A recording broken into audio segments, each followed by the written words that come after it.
as well, because the heavyweight division now, I think it's pretty. I say it's pretty stacked top half, to be honest. And there's a bit of I'd say unclarity, but so we know Derek Lewis is fighting for the belt, isn't he? That's pretty much official. I think the winner of this fight could potentially get Stipe.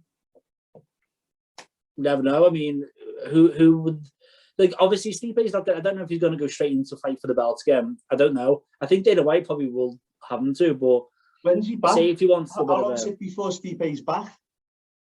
No idea. He's got no fight lined up, has he? I don't know when he's looking to fight next, to be honest. So that's what I'm saying. The winner of this fight could fight Stipe.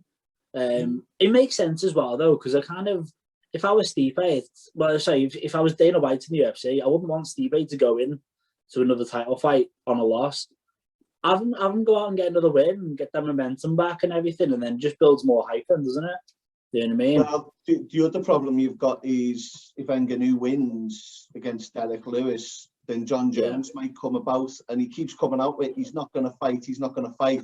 I think he's building a bit more hype and momentum for it, because he knows now the crowds are coming back in. He wants that to be a big draw. And what do you something, John Jones? You see the size of him? He's stacked. Looks big.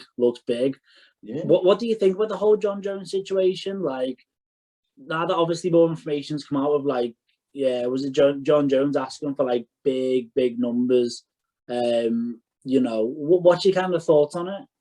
Do you think it's the right call for John Jones to sit back and wait and bide his time, or do you think he should kind of fight now?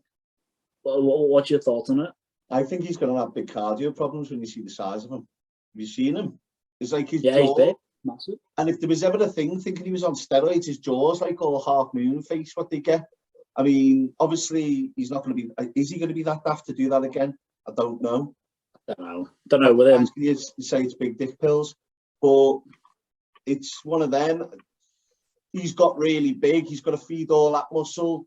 Again, though, an Ngannou fight, is that going to go on to the latter rounds? Yeah. And that's the thing. I think with when you break down John Jones and Ngannou, I think that's a major factor for John Jones, the cardio.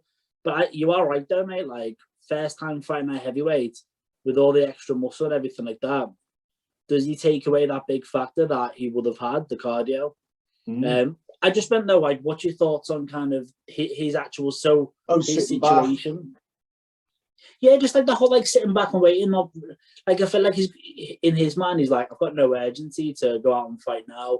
Let me just keep training, everything like that. But you're not getting any younger, are you? Like, I see his point with the money, because look at McGregor and that. I mean, what they're earning.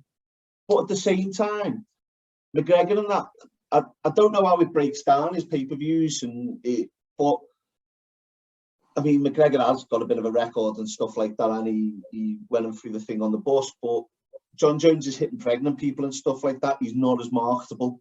But at the same time, everyone wants to see the bad boy. It's like Mike Tyson. No one never tuned in for Mike Tyson. He was done for rape. You know what I mean? And he's still marketable. I just feel like he's got a point. Like, the money he's made is nowhere near the money that some of them have made in recent years. And if he's going to fight Ngannou and potentially, I mean, he's never going to say this out loud, but that's a fight that could just break his perfect record for the disqualification. And he's going out to fight that and then potentially lose what makes him so profitable and not make a bomb off it. He needs to make his money with this fight.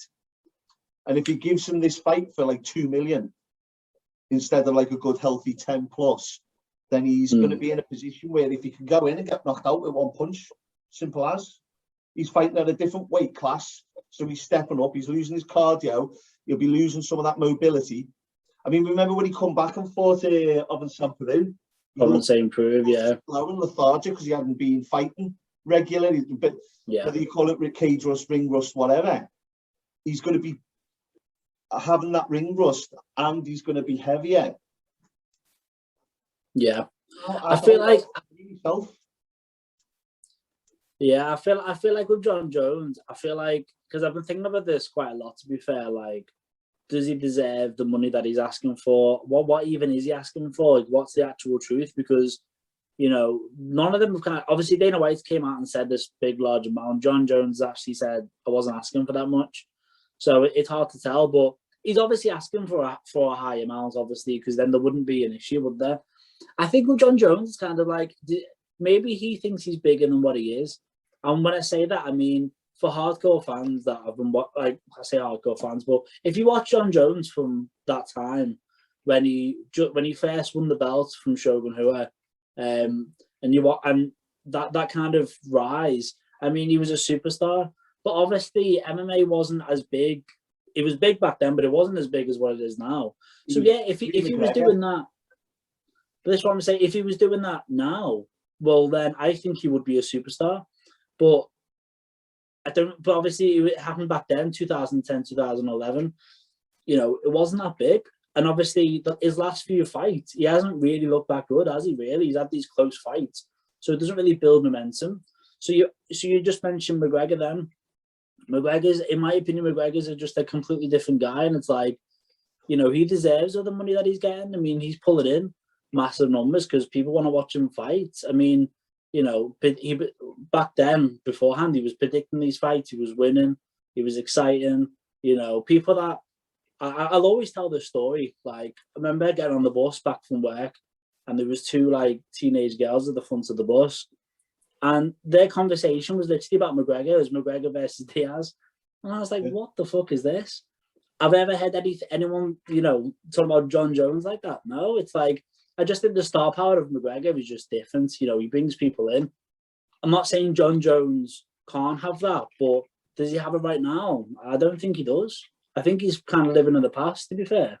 Would you think does that make sense? You think maybe that's what they've said behind closed doors? Because they might have just said, look, you're not getting that much, but if you want anything near it, go build the hype.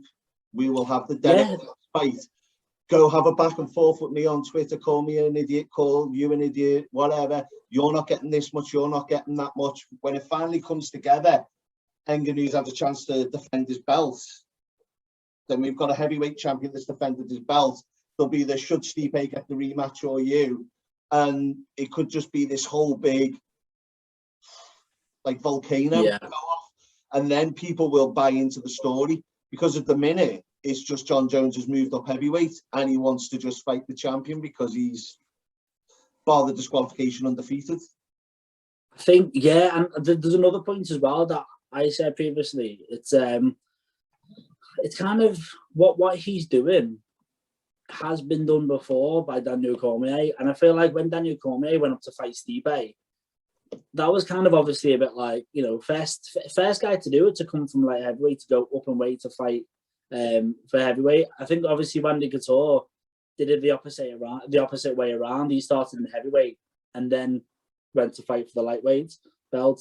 So obviously Daniel Cormier was the first guy to do that, and I feel like it's kind of like he did that. You know, he shocked the world and he knocked out Stipe. Obviously went on to have the trilogies and everything like that. I think it plays in John Jones's benefit, the fact that the champion's not Stipe, it's Ngannou. So it presents a different challenge, which I think is obviously goes in his favour. So if he was to do it and he was to beat Ngannou, it'll be a little bit different, if that makes sense, because it's like, went out there and he beat Ngannou. But yeah, I agree. I think it's just, at this current moment in time, I don't believe he has that star power that he either once had or he thinks he has, if that makes sense. So I don't know. I think John Jones just needs to kind of reevaluate and be like, well, why are you doing it? Are you doing it for legacy? Because if so, just take the fight, or take a fight against Stipe. I think Dana White was like quite happy for Stipe to go and fight John Jones, and that's a good fight to make. I think it is. Imagine he goes out there, beats Stipe, then beats Ngannou. No question, like, you're the best. If he does that, he's the best.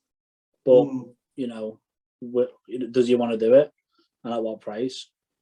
Yeah, I think you're 100% right. I mean, I don't want to keep rehashing, but what you were saying about the girls on the bus. I mean, where I'm out in Gran Canaria and that, every time there's a McGregor fight, you can say what you want about him, but all of the Irish, they're all out and they're all in the bar. And I don't even know where fucking John Jones is from, like Texas or Atlanta or something, I think, is he? Albuquerque, it is, New Mexico. That's Texas ways, isn't it? I think. Fucking bad geography, the English. Yeah, I don't know. There's New Mexico. New Mexico, yeah, it's down south, that side. But the point is, I didn't know that, whereas every single Irish bar is packed full. Yeah. Packed full with Irish people who all have a cousin or a sister that know him, and you know, they're telling you all about it, or I live down the road from him or something. You know, they can't all live down the road from him, but they'll all tell you that. They're all his cousin, yeah. But he's got a big cult following, like, and yeah, you're 100% right on that one. I can't disagree with you. But